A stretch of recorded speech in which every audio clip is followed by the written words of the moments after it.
Oh, Di Amerika presiden baca buku itu artinya dia nganggur. Nah, kalau di sini presiden harus baca buku karena memang nganggur.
keluarga Indonesia yang berbahagia, selamat jumpa di acara yang istimewa ini, karena ini adalah hari ulang tahun TPI.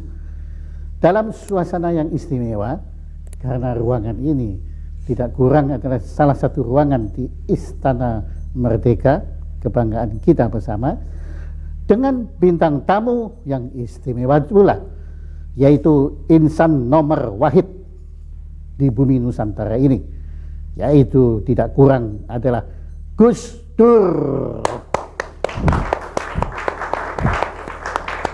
Ya, selamat malam Gus Dur. Ini kebetulan malam acara ini. Cuma dibilang istimewa ini kayak martabak. Ya, waduh sudah 1-0 dulu. Oke ya. Oke Gus, begini, Museum Rakyat Indonesia itu menobatkan Gus Dur sebagai pemegang rekor presiden yang paling cepat keliling dunia, karena dalam waktu yang sangat singkat Gus Dur itu telah berkunjung di sekian negara, sudah nggak terhitung sampai negaranya itu.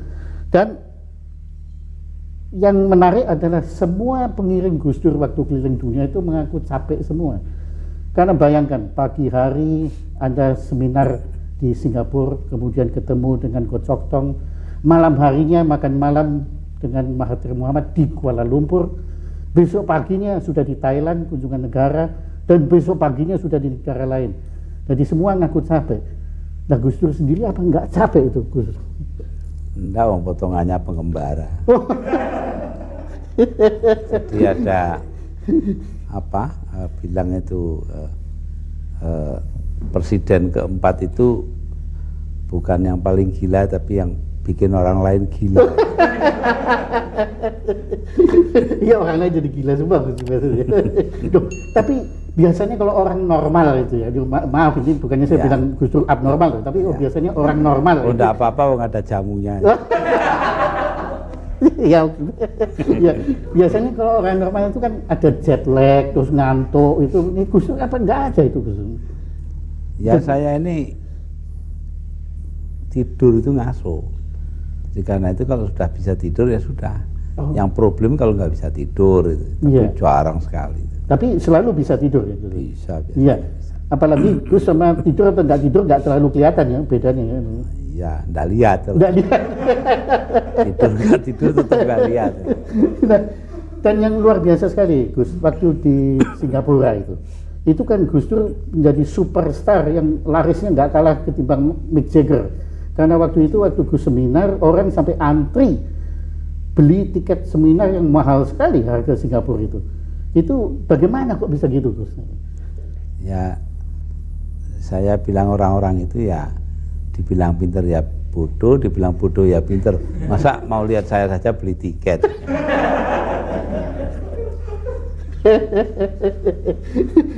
Tapi waktu itu Gus waktu itu ngomong tentang investasi Indonesia waktu itu. Ya. Gitu ya. Saking kebeletnya mau investasi ya. Jadi karena mereka sudah kebelet mau investasi itu ya. Dan yang menarik juga konon saya nggak tahu benar ya, tapi Mbak Yani pernah cerita kepada kami itu Bill Clinton itu kan semula mau terima Gus Dur hanya setengah jam. Kemudian setelah ketemu Gus Dur ditunggu sampai 1,5 jam, jadi 90 menit nggak selesai sampai kalau nggak salah protokolernya yang nyetop waktu itu. Kok bisa gitu lama, ngapain aja berdua dengan Bill Clinton? Ya ngobrol podo presiden. Saya ceritain kepada Bill Clinton ya, di belakang meja tulisnya itu, meja tulis presiden itu di tembok ada apa itu namanya bolongan kecil gitu. Oh iya. Ya, itu ya apa namanya dulu tempatnya Eisenhower naruh itu apa tongkat golfnya itu golf stick. Oh iya. Nah Presiden Kennedy lalu ngajak wartawan ke situ. Ini loh perpustakaannya Eisenhower. Ya, seneng saya dongengi gitu. Oh malah Gus Dur yang dongengi Bill Clinton. Iya lah, terus dia nanya di buku apa itu? Dan memang di bukunya Ted Sorensen saya bacanya. Jadi Bill Clinton sendiri malah nggak tahu ceritanya itu ya? Ya enggak, masa presiden mau baca buku. Oh. Di Amerika presiden baca buku itu artinya dia nganggur. Nah, kalau di sini presiden harus baca buku karena memang nganggur. Aduh. Dan saya pernah lihat di salah satu foto itu Bill Clinton sedang ngakak terus tangannya gini megang dengkulnya Gus Dur gitu. Itu Gus Dur cerita apa itu lagi? Wah, Monica Lewinsky. Oh, lupa saya. Mungkin cerita itu loh apa? Churchill sama Clement Attlee, Perdana Menteri Inggris itu, orang nomor 1 Inggris setelah Churchill. Attlee jadi Perdana Menteri, lalu kerjanya menasionalisir perusahaan yang besar-besar. Jadi nasionalisasi lah ya. Yeah. Nah, suatu ketika Attlee itu kencing di apa itu di tempat kencing di House of Commons di Parlemen Inggris. Churchill datang. Nah, dia kencing sampingnya, terus Attlee kok nengok sama dia, jangan lihat sini, kamu senengannya menasionalisir yang besar-besar. Mungkin itu. Itu kenyataannya itu memang besar atau gede ngomongnya besar itu. Untungnya. Jadi itu Bill Clinton belum tahu dong yang itu, belum tahu ya. Wah kalau gitu Bill Clinton ketagihan ketemu beliau. Tapi di samping bicara-bicara tentang Churchill, bicara tentang anunya golf itu, apalagi yang dibahas selama 1,5 jam itu kan lama. Oh ya, itu apa namanya mengenai penanaman modal Amerika di luar negeri termasuk di Indonesia. Ya, bagaimana dia akan membentuk kelompok tenaga ahli di bidang itu. Cuma sayang ya saya tidak berani ngomong karena dia tidak paham kalau saya ngomong. Sebenarnya saya mau bilang saya tadinya itu, ya Anda menyiapkan tenaga ahli, kami sudah punya calon ahli di NU itu banyak calon ahli kubur. Ada seorang kenalan kami di NHK Jepang, itu dia cerita katanya waktu Gus Dur dipilih menjadi presiden tuh banyak orang nggak kenal Gus Dur itu siapa di sana ya, dan kemudian mereka juga siapa sih meragukan, tapi yang istimewa itu kemudian kalah sama Gus satunya ya, Gus apa ya? Gus Mauzanana. Oh. Ya.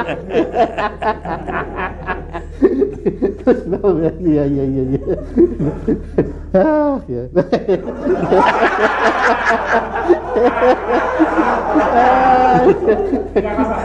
Tinggal, kosong banyak sudah. Ya, apa tapi lupa kan. Oh ya, jadi balik lagi. Tapi biasanya kan pertemuan di Jepang, apalagi upacara kenegaraan presiden ketemu perdana menteri, itu selalu serius, sepi, kuburan. Tapi waktu Gus Dur datang, itu ramainya bukan main, ketawa semacam itu sana. Dan Gus Dur cerita apa di sana lagi di Jepang itu? Nah, itu nyifati ya. Karena saya bilang sama dia, sama Obuchi, Perdana Menteri Obuchi, bahwa apa ya, ya ini ini nyolong ini ya. Saya dikasih tahu orang, Obuchi itu sebenarnya orang yang selalu bangga bahwa dia orang biasa. Nah, padahal dia lahir di kota tempat besarnya orang-orang gede di sana kayak Tanaka. Ya, itu kan orang gede, orang-orang luar biasa. Maka itu waktu ketemu ya saya bilang, Anda ini orang biasa yang paling luar biasa. Wah, itu the most extraordinary man. Senangnya bukan main dia itu. Dia tambah, kita ini punya watak yang sama. Apa itu yang mulia? Ya, kita ini sama-sama ya, berdua ini merubah musuh politik menjadi kawan. Nah itu, ya, alhamdulillah. Nah, jadi guyon gitu-gitu saja. Iya. Dan dia senang sekali, kan? Iya, cocok ketemu yang cocok itu. Iya. Itu dan dia juga kesini juga cocok betul itu. Iya, dan beliau menguasai bahasa Inggris langsung atau pakai terjemahan? Pakai terjemahan. Oh, itu yang lucu dengan yang terjemahkan itu. Nah, itu yang paling lucu yang punya RRC. Nah, itu. Dulu ya, bukan zaman saya ini. Iya. Nah, itu ada delegasi militer dipimpin Amerika, dipimpin oleh kepala gabungan, kepala staf. Nah, datang ke sana, ngomongnya panjang. Kepala gabungan, kepala staf ini panjang sekali, kemudian diterjemahkan pendek, kok semua ketawa. Jadi terus dia tanya, kamu ini kok hebat ya menerjemahkan omongan saya panjang itu diterjemahkan pendek saja kok semua ketawa, apa rahasianya? Oh, gampang, saya bilang orang ini nyeritakan lelucon, silahkan ketawa.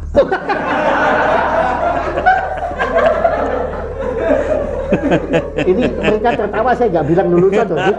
Mereka ketawa semua. Nah, yang ramai lagi saya dengar waktu Anda ke Arab, itu Gus Dur kan pidato dalam bahasa Arab. Itu orang-orang Arab ketawa semua ya lucunya. Tapi yang paling lucu katanya orang-orang Indonesia yang tidak bisa bahasa Arab juga ikut ketawa waktu itu semua. Kenapa tuh? Nah, itu karena seperti kata Pak Yudhoyono, kami tidak bisa bahasa Arab. Kami ketawa karena melihat orang Arab ketawa.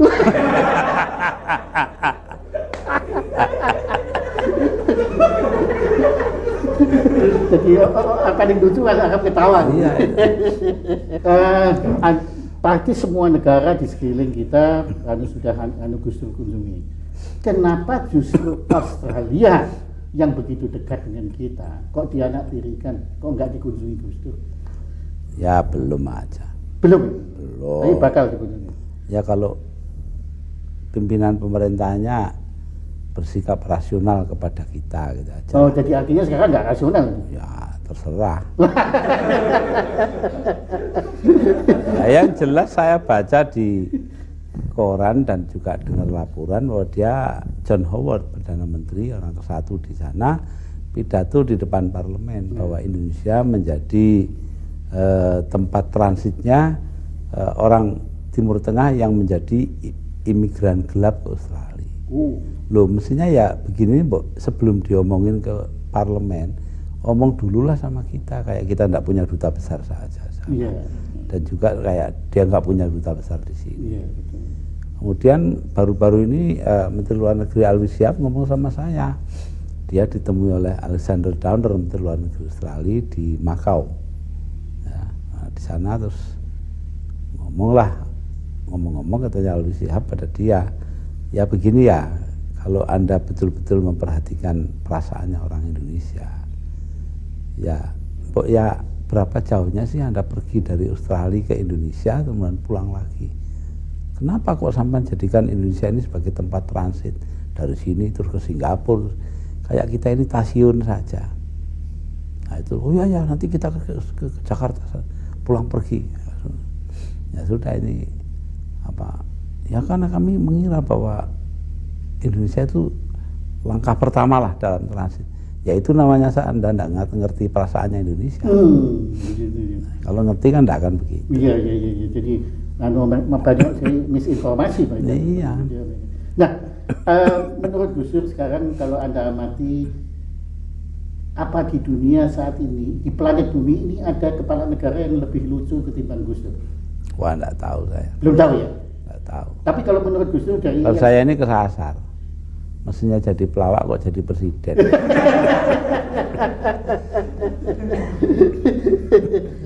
Tapi ngomong-ngomong Gus, ada yang iri juga loh terhadap kelucuan Gus Dur ini, yaitu teman kita yang namanya Arief Budiman itu yang ngungsi ke Australia itu Gus. Dia itu kan pernah ngomong Gus Dur itu sekarang nggak ada waktu ngurusin negara karena waktunya habis untuk koleksi lelucon gitu. Nah itu gimana komentarnya si Arief itu kan? Ya nanti lihat buktinya aja, wong gitu aja. Negaranya tambah makmur, keamanan bertambah baik, rakyatnya hidupnya semakin meningkat, ya berarti saya walaupun lucu ya bisa ngatur negara, gitu saya. Kalau menurut saya bukan walaupun lucu, tapi karena lucu maka Gus Dur bisa ngatur negara. Wah itu Anda sendiri ya. Dan saya sama Arief selalu bertentangan loh. Ya. Nah, tapi saya menghormati Mas Arief kok. Pendiriannya bagus, sering bagus. Ya. Kalau sekali-sekali salah, nggak apa-apa, manusia itu tempatnya salah dan lupa. Nah, Gus, ngomong-ngomong dulu kan sebetulnya ya Gus itu kan tidak ada persiapan atau mempersiapkan diri untuk menjadi presiden sebetulnya. Ya lebih banyak siapnya, ya, tapi tidak mempersiapkan diri. Nah, gitu. Ya. Suruh jadi ya jadi. Iya. Gitu. Tapi kalau nggak salah kan sampai detik terakhir kan sebetulnya kan Gus juga tidak menduga kalau Gus terpilih menjadi presiden, betul kan? Sebetulnya sudah ada beberapa orang yang bilangin saya akan jadi presiden. Cuma ya saya diam aja ya. Soalnya bukan apa-apa. Ya kalau jadi, ya kalau enggak kan tambah sakit. Jadi saya diam aja. Ternyata jadi betul. Sekarang saya bingung, mereka itu betul-betul sakti apa tidak. Gaya hidup Gus kan waktu itu setelah menjadi presiden kan harus juga berubah. Oh iya. Protokoler, antara lain yang paling populer adalah kebiasaan Gus pakai sandal yang harus pakai sepatu itu. Iya. Itu rasanya gimana Gus waktu pertama? Oh ya, sampai sekarang kakinya masih panas saja.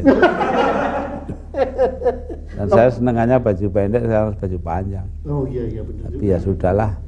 Kalau dibandingkan nasibnya rakyat orang banyak, sudah ini apalah artinya sepatu sama hem panjang. Betul juga Gus di situ. Nah, kemudian tadi Gus sudah nyebut bahwa ibu memang mau ke istana. Tapi anak-anak gimana waktu itu? Komentar dari anak-anak kan anak Gus kan ada 4 gitu. Ya semuanya. Ada yang ikut, ada yang tidak. Sekarang pun ada yang dekos di luar.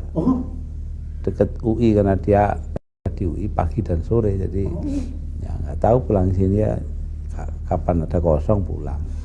Jadi dia indekos di sana ya? Iya. Karena lebih praktis ya? Iya. Jadi bebas, nggak harus di sana ya? Iya. Tapi kalau menurut protokoler biasanya anak-anaknya juga boleh tinggal di luar boleh kan? Ya satu tinggal di Ciganjur. Oh, ada satu lagi. Ya karena sekolahnya di Cinere dekat. Oh, ya. Nah, yang menarik Gus juga, waktu Gus masih tinggal di Ciganjur, itu kan becak kan boleh berkeliaran di daerah sana Ciganjur gitu.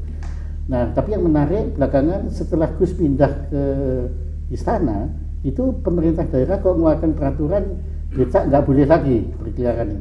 Apa karena di sana Gus Dur nggak perlu beca? Oh enggak, memang dari dulu kan beca enggak boleh. Oh di sana nggak boleh? Nggak boleh. Oh.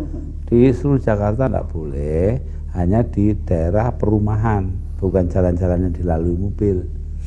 Nah kemarin ini digunakan kesempatan karena saya minta perhatian agar mereka itu dilindungi. Pengertian dilindungi ini kalau pemerintah daerah ya nasibnya. Tapi kalau mereka ya boleh beca gitu loh. Padahal sudah saya ingatkan, masa manusia sama dengan kuda. Narik beca itu kan sama dengan kuda. Itu maksudnya orang yang larang beca itu. Nah, jadi ini ada ada perbedaan penafsiran. Iya. Jadi tidak hanya Quran saja, omongannya orang aja bisa ditafsirkan keliru. Iya. Dan memang belakangan ini kan banyak ucapan Gus Dur yang memang juga disalah tafsirkan gitu. Ya. Di situ ya. Iya. Nah, sejak awal Gus Dur terpilih menjadi presiden, Gus Dur kan mempersilahkan untuk dikritik. Ya. Ya, dan memang setelah itu Gus Dur benar saja banyak yang pihak-pihak mengkritik Gus Dur, baik kritik yang masuk akal maupun kritik yang masuk akal. Tetapi antara lain sikap Gus Dur itu kan memang kadang-kadang misterius. Kadang-kadang kalau ngomong kan berhenti, kemudian kita terpaksa menafsirkan sendiri sehingga banyak orang-orang yang tidak kenal Gus Dur itu makin salah tafsir terhadap Gus Dur. Nah, antara lain dalam gerak kepresidenan Gus Dur ini, terutama dalam mengatasi masalah yang kita paling parah pada saat ini, yaitu ancaman disintegrasi. Yaitu banyak pihak menilai Gus Dur lamban. Mereka menilai lamban. Nah, menurut saya ini kan salah satu kekeliruan tafsir lagi yang mungkin perlu kita ketahui langsung dari Gus Dur. Jadi sebetulnya bagaimana Gus ini mengenai masalah penanganan Gus Dur terhadap disintegrasi? Saya rasa yang satu yang paling penting ya, kita harus melakukan identifikasi kelompok-kelompok mana yang secara strategis harus diajak berunding. Itu yang paling pokok dan itu makan waktu. Itu yang seolah-olah lamban itu di situ. Jadi nggak bisa langsung gitu. Nggak bisa. Sama saja kalau yang bilang lamban, saya bilang silakan Anda coba sendiri kalau bisa gitu. Jadi proses. Iya, itu semua ada. Seperti Aceh, sampai hari ini aja belum selesai. Ini barusan mau rekam ini, saya dapat dapat laporan bahwa keadaan di Aceh semakin panas. Itu satu contoh. Jadi tidak semudah yang kita inginkan. Tapi ya alhamdulillah pelan-pelan sudah mulai baik. Iya. Jadi dimana kalau perlu ya kita harus keras. Ya. Umpamanya contohnya di Maluku. Maluku itu saya minta kepada Laksamana Widodo sebagai Panglima TNI itu untuk bertindak keras, menggeledah rumah-rumah mencari senjata kan. Kemudian orang-orang dari sini yang bersenjata naik kapal laut sebelum mendarat di Maluku digeledah polisi dulu. Kalau ada yang senjata yang ada dipegang dengan orang-orang yang ditangkap. Jadi itu tidak segampang membalik tangan gampangannya lah. Jadi memakan waktu juga. Itu pun belum tentu tidak dibikin lagi karena ya ada oknum-oknum, ada yang sipil, ada yang bekas TNI segala macam itu untuk ingin mengganggu. Ya, kenapa? Karena privilege mereka atau kenyamanan mereka terganggu oleh keadaan sekarang. Reformasi ini ya. Iya.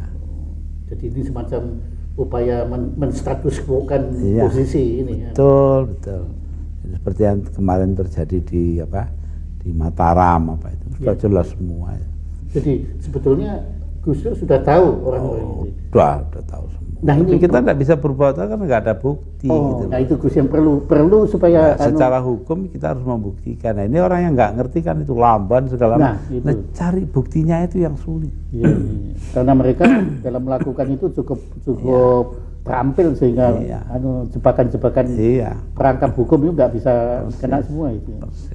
Jadi itu Gus saya kira yang perlu masyarakat luas tahu supaya bisa memahami itu. Ya saya rasa memang yang perlu dimengerti oleh semua orang itu. Dan juga bahwa karena mereka itu istilahnya itu ada di di tempat gelap, kita di tempat terang, mereka bisa ngelempar seenaknya. Jadi mereka bisa bikin kerusuhan di mana saja. Tetapi tidak usah takut. Pemerintah sudah bertekad untuk menyelesaikan masalah ini. Jadi begitu kejadian satu tempat langsung digarap, dan begitu digarap maka ya tentu saja mereka akan lari. Iya. Nah, tapi jadi sikap dari pemerintah ini hanya bisa menangani kalau sudah terlanjur kejadian. Betul, memang. Itu nggak bisa preventif. Nggak bisa. Nggak bisa ya. Untuk preventif itu kalau sudah negaranya maju mungkin ya bisa. Nah, kita sabar. Iya. Saya sabar. Beberapa orang yang ngomongin nggak karu-karuan, saya tahu semua, saya dengerin aja. Nah, tapi nanti kalau sudah keterlaluan, sudah ganti aja orang ini. Iya. Jadi Gus Dur yakin kalau Gus Dur sebetulnya sudah punya kendali terhadap ini. Cuma perlu waktu ya. Ya itu. Betul. Waktu ya. Dan saya yakinkan kemarin seperti Go Chok Tong ya. Kemudian juga Van Aartsen, Menteri Luar Negeri Belanda kemarin datang ya. Hari ini ya delegasi dagang dari Amerika. Kemudian juga Wakil Menteri Luar Negeri Inggris kemarin, Christopher, itu semuanya saya beritahu, tidak usah khawatir. Kalau memang EU masih ragu-ragu, jangan tanam di daerah yang ribut, taruh aja di Jawa, di mana gitu. Selektif jadi. Selektif, tidak ada masalah. Iya. Jangan dihubung-hubungkan seluruh daerah. Dan saya rasa nggak lama, sebentar lagi juga sudah sudah selesai. Nah, tetapi ngomong-ngomong tentang kabinet Gus Dur sendiri, itu Gus Dur sendiri kan pernah juga mengakui kabinet ini kan kabinet hasil dagang politik kan, jadi kompromi dan macam-macam itu. Jadi menurut Gus Dur kritik bahwa kabinet Gus Dur ini kurang profesional, kemudian tidak terkoordinir, itu menurut pendapat Gus Dur sendiri bagaimana? Ya, profesional atau tidaknya terserah pada pengaturan kabinetnya. Kalau diatur yang baik ya profesional. Sebab itu tergantung. Saya akan berusaha sebaik-baiknya untuk untuk bisa profesional. Ya, kalau keluhan wajar aja orang mengeluh sekali-sekali, tidak masalah. Nah, adapun ini hasil dagang sapi, ya tidak perlu dibantah, memang nyatanya begitu kok. Iya. Tapi itu tidak berarti kabinetnya jelek toh. Semua kabinet di dunia yang dasarnya parlementer itu hasil dagang sapi semua. Jadi nah, iya, lebih baik demikian. Iya. Kita nganggur seperti Belanda, Jerman, Inggris, ya semua dagang sapi semua. Ya, yang tidak dagang sapi ya dagang kambing gitu. dagang jago juga bisa. Nah, iya. Nah, DPR dan Depsos sudah Gus Dur sudah bubarkan, dan ternyata juga dampaknya sudah yang dahulunya bersurat sekarang sudah selesai. Tapi yang menarik, waktu di DPR kita pernah dengar Gus Dur itu nyeletuk, sebetulnya Depkes juga perlu dibubarkan. Nah, ini sebagai kita yang bakul-bakul jamu ini kan, yang di Depkes ini, jadi kita ini jadi gimana ini, jadi kenapa kok Gus bisa punya pendapat? Enggak, maksud saya itu baik loh. Ya. Sebanyak mungkin kegiatan masyarakat itu ditangani masyarakat sendiri, jangan oleh pemerintah. Itu loh maksudnya. Ya. Nah, Depkes itu urusannya obat, ya termasuk jamu lah. Itu kan diminum orang toh. Ya. Lah iya, tidak ditaruh di lemari karena itu bukan urusan pemerintah sebetulnya. Itu urusan masyarakat. Tapi ya sudahlah, keadaan begini ya sudah kita biarkan dulu, nanti lambat laun kita kembalikan kepada masyarakat. Oh, gitu ya. Ya. Jadi kita nanti lambat laun kembalikan ke bakul-bakul jamu itu nanti. Ya, boleh. Nanti nah, pemerintahnya beli jamu.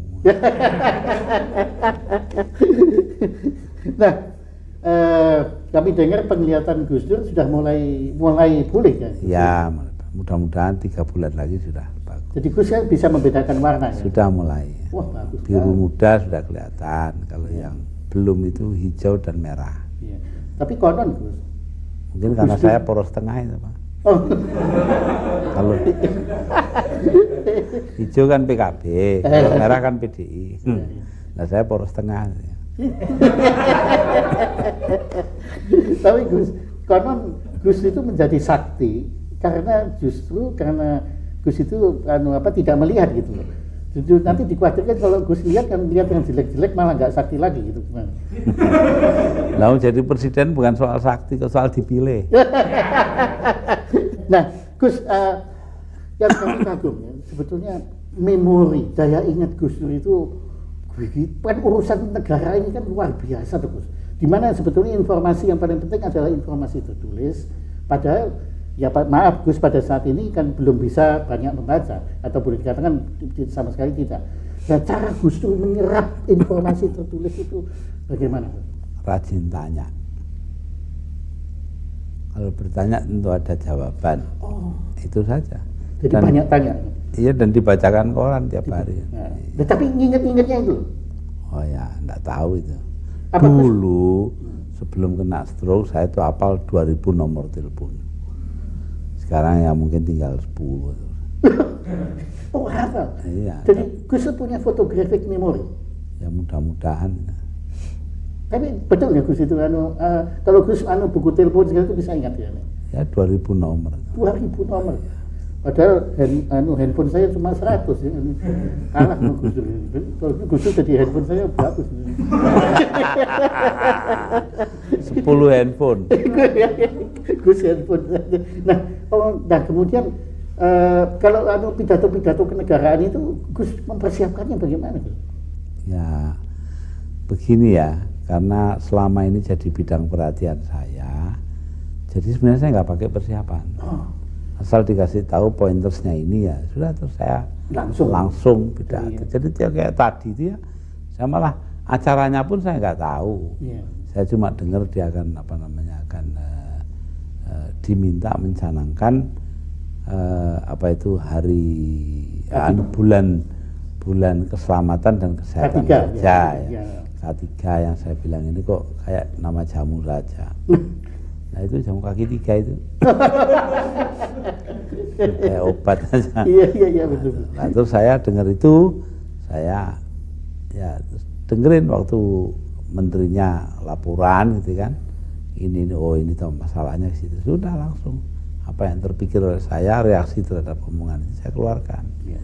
Kalau kena kebetulan alhamdulillah, kalau enggak kena ya salahnya yang dengar, gitu saja kan. Tapi sampai saat ini selalu kena Gus ya. Ya, mudah-mudahan. Iya. Nah, Gus tentunya belakangan ini tanpa kita peduli omongannya Arief Budiman itu, Gus kan punya koleksi lelucon-lelucon baru yang ada kaitannya dengan kepresidenan Gus ini. Kira-kira apa Gus yang baru-baru ini? Oh ya, enggak ada. Kepresidenan itu kan serius ya, bukan lelucon. Tapi tidak ada yang lucu-lucu atau memang sudah lucu sendiri gitu kan? Yang lucu ya dari luar. Nah, itu dapatnya. Yeah. Contohnya itu pemerintah dapat kritikan. Ada kiai tua dilapor oleh kiai muda. Ini masyarakat kok sering gontokan satu sama lain, mencaci maki. Lah bahasa Jawanya kan madani itu. Dari podo. Terus kiainya tua ini entah salah paham, entah main-main, atau dia bilang ya ini akibat dari pemerintah sendiri loh. Kenapa? Lah pemerintah kan mau bikin masyarakat madani. Padahal masyarakat madani itu maksudnya masyarakat berkebudayaan. Iya, gitu. Padahal yang dimaksud masyarakat mengolok-olok. Nah, gitu. Iya. Ya terus, kalau nggak salah Gus kan punya juga lulusan yang waktu itu saya dengar waktu makan malam itu mengenai di rumah sakit jiwa yang orang mancing itu. Oh itu sih. Itu perlunya dokter itu siap-siap, mempersiapkan diri dan tahu persis keadaan pasiennya. Jangan kayak dokter jiwa yang masuk sebuah rumah sakit jiwa dan di situ melihat pasiennya pegang lidi itu ada benangnya, itu masuk ke baskom ada airnya. Orang itu ngadepi baskom itu langsung kan wah ini mesti cari ikan ini gitu loh. Jadi dia bilang dokternya itu sama orang itu, wah sudah banyak ikan dapat ini. Jawabnya, dokter gila apa masa begini dapat ikan. Jadi tidak karuan yang mana yang gila mana yang pasien. Ya, jadi kayak negara kita saat ini Gus ya. Nah Gus begini, jadi para pemirsa ini menyaksikan acara istimewa bersama Gus ini dalam rangka ulang tahun TPI Gus. Apa kira Gus Dur berkenan menyampaikan mungkin pesan-pesan Gus Dur kepada kita semua Gus dalam menghadapi. Saya itu bingung dengan TPI. Itu saja. Kenapa? Yang terkenal kan semua tahu. Selawat Badar itu tuh. jadi lagu Sholatullah Salamullah ala Toha Rasulillah itu. Oh iya. Nah itu ini dibikin oleh Kiai Ali dari Tuban dan dibuat apa itu aransemennya oleh Kiai Ahmad Siddiq dari Jember. Oh. Nah orang yang tidak tahu selawat Badr namanya sih Badr. Badr itu ahli Badr, orang Badr itu perang. Lah ya lah, begitu kok minta damai itu loh. Kan ya aneh tuh, saya juga bingung. Loh orang minta perang kok minta damai kok nyanyi perang gitu. Ya, enggak tahu, saya enggak ngelarang loh ya. Terserah mau TPI mau terus ya silakan, tapi bertentangan itu harapannya dengan nyanyiannya. Oh jadi itu termasuk kelirumologi itu Gus ya? Ya. Iya itu. Atau keliru mengerti. Sama dengan itu apa? Orang Indonesia yang naik kapal, kapalnya tenggelam, tinggal batang kayu yang besar, dan di situ ada orang Perancis sama orang Inggris. Nah, bertiga mereka di situ kedinginan, tahu-tahu ada botol liwat. Pegang di saut kena, ternyata itu ada jinnya Aladin gitu. Wah saya jin Aladin, masing-masing boleh mengajukan satu permintaan. Wah kata Inggrisnya, saya lahir di London, kebangsaan saya Inggris, saya kawin dengan orang Inggris, teman kerja saya Inggris, semuanya Inggris, tolong saya dikembalikan ke London. Wah, sut hilang. Satunya lagi bilang, oh saya orang Perancis, kawin dengan orang Paris, beranak di Paris, kerja di Paris, temennya di Paris semua, tolong kembalikan saya ke Paris. Sut hilang. Nah, ganti orang Indonesia kan. Anda gimana? Wah sini kok sepi ya, nggak ada temennya, tolong kembalikan yang tadi. Kumpul lagi ya. Itu mentalnya orang Indonesia. Iya Gus. Nah, itu. Dan ini konon Gus akan melanjutkan rekor keliling dunia Gus lagi.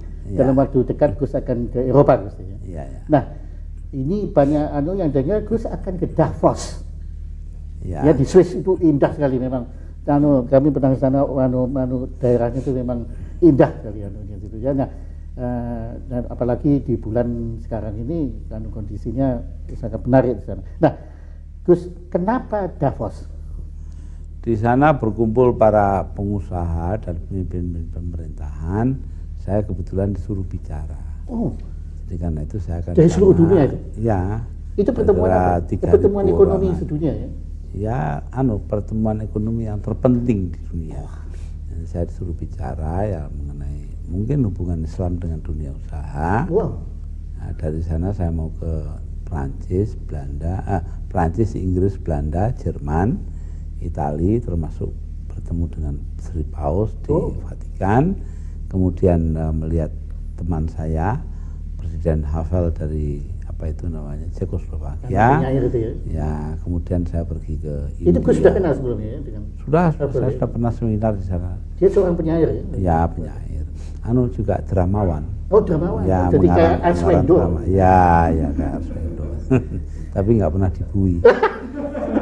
Oh, nggak tahu ya saya. Apa Havel pernah dibui? Pernah dia pernah kok itu. Pernah ya. Iya, jadi ya sama kok itu sama. Benar. Nasibnya sama lah. Cuma dulu itu ada kejadian. Waktu saya seminar di sana ditutup dengan sebuah acara di katedral. Baca doa bersama di katedral di Praha. Oh, di Praha. Iya di Praha betul. Itu di katedralnya. Nah, itu jejer istananya dengan katedral itu. Saya duduk samping saya itu ada seorang bekas presiden dari Bulgaria. Orang ini dari kecil memang aktif di Partai Komunis. Jadi tidak tahu agama. Nah, ketika dimulai, maka doa bersama itu dimulai oleh Dalai Lama. 15 menit bahasa Tibet, tidak ada yang paham. Yang kedua, Syekh Ibrahim dari Maroko, bahasa Arab, yang tidak ada yang paham. Kecuali dia sendiri. Beberapa orang ya saya paham lah, berapa jam. Kemudian habis itu Uskup Agung yang pegang katedral itu, ya, pakai bahasa Latin, tidak ada yang paham. Tiga-tiganya akhirnya si Bulgaria tanya saya, ini pertemuan ini prosedurnya masih lama. Oh, prosedur. Itu yang lucu. Dia enggak tahu bahwa itu acara agama. Gitu. Apa namanya enggak tahu, doa bersama, pokoknya bagi dia prosedur. Kayak prosedur protokoler. Nah itu dari Praha saya akan ke New Delhi, berbicara di Jawaharlal Nehru University, di samping ketemu dengan Perdana Menteri, ya, dengan beberapa orang lain. Nah, kemudian 2 hari di sana saya ke Korea Selatan. 2 hari karena sudah janji dengan Kim Dae-jung. Kim Dae-jung ini saya anggap guru saya. Ya, karena dalam apa? hal apa? Dia itu dipenjara, disiksa, segala macam itu. Dia tetap berbelas kasihan dan mencintai orang yang nyiksa dia. Kan jarang itu. Kim Dae-jung itu. Saya dari tahun 60-an sudah pegang sajaknya itu. Apa namanya? Tangan terantai berdoa. Itu. Kan dia orang Kristen Protestan. Jadi sejak tahun 60 itu sudah kagum itu ya? Sudah. Saya diundang ke Seoul sudah dengan Mbak Mega dulu. Ya, terus beberapa tahun yang lalu. Jadi saya mengagumi Kim Dae-jung ini. Ya, kemarin ketemu di Manila. Ya, biasalah guru dengan murid, saya janji untuk ketemu dia di Korea.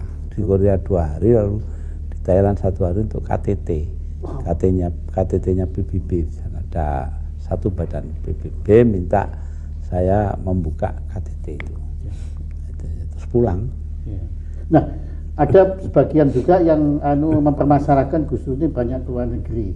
Nah, tentu mungkin ini sekali lagi adalah penafsirannya mungkin yang dalam ini berbeda dengan apa yang tujuan Gus Dur. Mungkin Gus Dur bisa kisahkan pentingnya perjalanan-perjalanan ke luar negeri. Ya begini ya, kalau saya ke luar negeri itu sebenarnya nggak nganggur kok. Iya. Itu ya itulah setengah hari, 1 hari itu kan penuh semua waktunya. Sebenarnya yang saya maksudkan itu hanya satu, pengakuan internasional atas keutuhan teritorial Indonesia, wilayah Indonesia. 1. Kedua, saya juga ingin investasi di Indonesia itu cepat. Ya, karena Indonesia hanya bisa bangkit kembali ekonominya kalau ada penanaman modal di sini.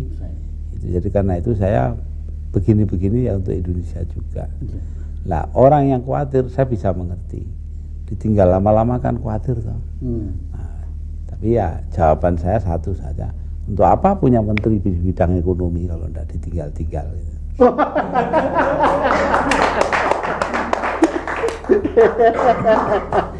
Sekarang betul-betul sebagai penutup Gus, ada pesan kepada kita semua Gus dalam menghadapi masa depan bangsa Indonesia tercinta ini. Saya rasa yang terpenting itu loh, kita harus punya rasa mengabdi kepada bangsa dan negara. Ini yang paling penting. Kalau ini bisa saya tanamkan dalam masa saya menjadi presiden ini, ya alhamdulillah, berarti memang benar kata orang, bangsa Indonesia itu adalah bangsa yang baik hati. Ya, suka lupa keburukan orang, ingat terus kebaikan orang. Itu saya rasa mudah-mudahan kita, sebab dengan kita mengabdi kepada kepentingan bangsa dan negara dan mendudukkan kepentingan kita sendiri di tempat nomor 2, maka kita akan bisa mengangkat derajat negara kita. Ini yang membuat Amerika besar, ini yang membuat Republik Rakyat Cina besar, Jepang besar, ya, karena semuanya megang kebanggaan dirinya sebagai bangsa. Yang katanya Bung Karno meminjam ucapan dari Ernest Renan, raison d'être, sebab adanya sebuah bangsa itu apa. Nah, itu. Nah, jadi ini penting sekali diingat. Terima kasih Gus Dur. Demikian pemirsa bincang-bincang kita dengan Gus Dur, dan semoga dengan kehadiran Gus Dur dan penjelasan Gus Dur kita bisa lebih akrab dan lebih mengenal kepribadian sejati dari Gus Dur yang kita kagumi dan kita hormati dan kita cintai ini. Dan marilah kita bersama mengabdi kepada nusa dan bangsa Indonesia tercinta ini. Terima kasih.